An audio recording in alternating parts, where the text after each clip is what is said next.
Hello and welcome to Rolling with Two. I'm Will, and with me as always is the keeper of the sacred game herself, Sarah. And today we're doing a two-player perspective and accessibility for Flamecraft. Sarah, tell us a bit about this game. All right, players become flame keepers, and through worker placement and resource management, they aid the town by placing dragons and enchanting the shops. The player with the highest reputation becomes known as the Master of Flamecraft. All right, Will, so how does the game change for two players? So for two players, there are going to be artisan dragons. These are the ones you play in your hand onto the shops. You'll actually take out an equivalent number of all 6 of the different artisan dragons for a two-player game. Right. That also changes for a 3-player game, and then the remaining, everything gets played. 4 and 5. 4 and 5 get played. Played everything, yes. Yes. Also, I think for lower player counts, your city can only go up to, I think it's 12 buildings. Right. And you start with 6. Yes, you start with 6 and you can go up to 12. And I don't remember if it was only in a 5-player game that it could go to more than that. Right. But it is only higher player count. But those are all the changes for a 2-player game. Yep. And sadly, though, there's no bot. Well, I wouldn't say sadly. Sadly for Nanaman, there is no bot. You don't want to fight the Nana Dragon? That's kind of actually scary. No, I don't want to fight the Nana Dragon. You don't want to help the Nana Dragon? I would help the Nana Dragon. Well, he's not in here. All right. Let's discuss the issues at a 2-player count. Will? Anything? No. Yeah, I couldn't think of anything either. There's just nothing this game does wrong for a 2-player count. Yeah, it's solid. Yeah, it's really good. Okay, so let's move on to what it does well. And the board state doesn't change quickly, so you can more easily go after what you want. So like if you need to set up a shop to enchant it, well, it's less likely that your one and only other opponent is going to choose that enchantment before you. Or if you're trying to set up for one of the fancy dragon goals, you have a better chance. Not always, because I know Will had a little trouble. I was like, all right, I'm all set up. And then Sarah takes her move. I'm like, okay. That's 2 more turns of me resetting everything just to get my fancy dragon scored. Right, so it's not perfect, but because things don't change too quickly, it's going to be easier for you to follow your plan. I think that's it for what it does well at a 2-player count. Yeah. Okay, let's move on to accessibility. Okay, so there are some contrast issues with the icons and the backgrounds. Will, there was one in particular you had trouble with. Toast. Yeah. It was just way too light for the background. They didn't really put a stroke line around it. Right. So when I came to trying for me to use my assistive technology and looking at it, I get to this, what looked to me like an empty space. And I'm like, well, okay, you get the most empty space and get 3 points. Oh, that's probably toast. Yeah. So unfortunately, Will had to kind of use a process of elimination. Yes. To identify, oh, if it's an icon I can't see, it's toast. Yes. So that's kind of unfortunate. Well, I also had a little bit trouble seeing the hearts for the victory points. Yeah. Which is reputation. Reputation in this game, which is victory points. Right. So why we're talking about Will actually looking at this, because a lot of games, if it's open information, I just read it to him. But there are the fancy dragons are supposed to be hidden goals. And so in our first game, he attempted to play it that way. And I did. And he did. And in our second game, we just decided not to. I'd read him a fancy dragon when he drew it. I'd forget, like, immediately. As would I. And somehow he won. Yes, it worked. So, toast might be difficult also because of the low contrast, but also the gray anvil and the purple potion, they're on that really dark black, almost, it's kind of like a dark gray background. And then poor lighting that might not have very good, contrast there.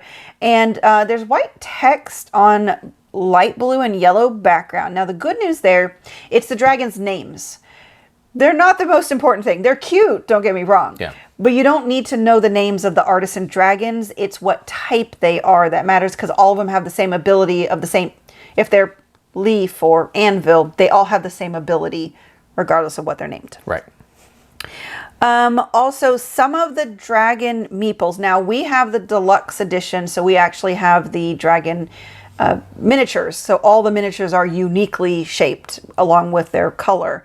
And the company is still currently selling those Yes. as a special add-on. Yes, so you can go to their website and buy it as an add-on or a separate package to get the fancy dragon miniatures. But if you buy the retail version, you're just going to have meeple of a dragon head, and they're all the same shape. Unfortunately, some of the colors are not the most distinct. The blue and green are kind of similar, and then there's purple in there too, and I know some people have trouble with the purple and blue. The good news is, other than just going and buying miniatures, there are 6 of these dragon heads, player colors, but the game only plays up to a maximum of 5. So hopefully within there is a color choice that is good for you. Yeah. If there's one that's just especially bad for whoever has the colorblind, just take that one out and then play with the remaining. Right, exactly. So those were some of the issues that we encountered with accessibility. The tokens that we don't actually have. Oh yeah, so this is the other thing. We have the deluxe edition, so we have the uniquely shaped meeples, so they're all unique. So Will can handle them all just fine. The retail version is going to have small, round chipboard where it's just going to have the icon on there, and it's going to have the same issues of accessibility vision-wise with the poor contrast as the icons on the card. So that is right. But I would still say that difficulty is for those with a bit more vision I don't impairment. think most people with what I would call regular colorblind issues, like if colorblind is the only issue you have for vision, otherwise you can see everything very clearly. Yeah. You should be fine. I would only warrant that some things might be difficult to see in poor lighting. But yeah. Especially with your eyes closed. Yeah, don't play with your eyes closed. Yes. That's All right. not this game. So what it does well, all the icons are unique, so you're not going to get the icons mixed up with one another. It's hard to confuse toast with an anvil. You can try. Yeah. The graphic design is really good. I mean, most of the contrast, we pointed out the few issues. Most of the contrast is really good. So you have light icons on a dark background or vice versa. So most of it is really good. Just a few minor poor choices. Like we said, the deluxe version is really nice. It has the shaped meeples, which you can buy separately on their website, and then the shaped minis. So that further enhances the accessibility of the game. And the other thing is, as we mentioned, all the game is open information except for the fancy dragons. And as Will found out, it didn't hurt him for me to read him his fancy cards at all. Yeah, she didn't even read me hers. Right. I think I asked for one. Yeah, you asked for a just while, and I told curious. you. I didn't care about it. He didn't care. I mean, when it comes to the fancy dragons, you're going to be focused on what yours can do, and you're really not going to be paying attention to what someone else can do. You're not going to block in that respect. Yeah. All right, that's everything. Yes.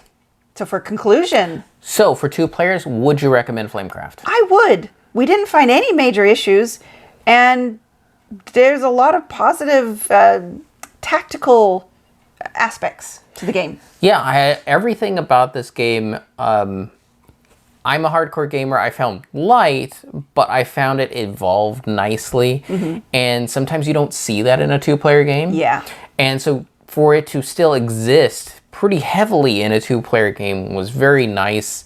And I really enjoyed that experience. Yeah, it scaled very well. Yes, so 2-player, yes. Yes. Accessibility. I would say yes, the deluxe version, or if you can get the deluxe components, it's going to be even better.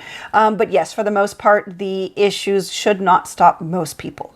Yeah, especially having like shaped meeples. Yeah. That meant I could actually have my own supply because this box gives you 2 trays worth of meeples. I had all my supply that I could handle. I didn't need to bother Sarah at all with any of the resources. Yes. And that was nice to have, and then she could do her own thing Yeah. with resources. So accessibility, definitely, yes. Agreed. All right. All right, Sarah. Now, I saw in each of the Artisan Dragons, they had a particular theming to their names. Was there a particular group of Artisan Dragons you like the name of? Oh, I'm forgetting what they were called, but the ones that had the jewels, the diamond-shaped ones. all of them had just The really, sapphire. Yeah, they had just really pretty names. I really enjoyed those. Mine were the toast. Yeah, Will liked the toast. I like cookie. Yeah, cookie was. You like cookies in general. Yes. Now I want a cookie. And with that said, why would you ever roll with just one when you can be rolling with two? And remember, if you have any questions, comments, or concerns, you can reach out to us on the various social media platforms at Rolling with Two. That's TWO. We are on Twitter, Facebook, and Instagram. And on YouTube, please like and subscribe.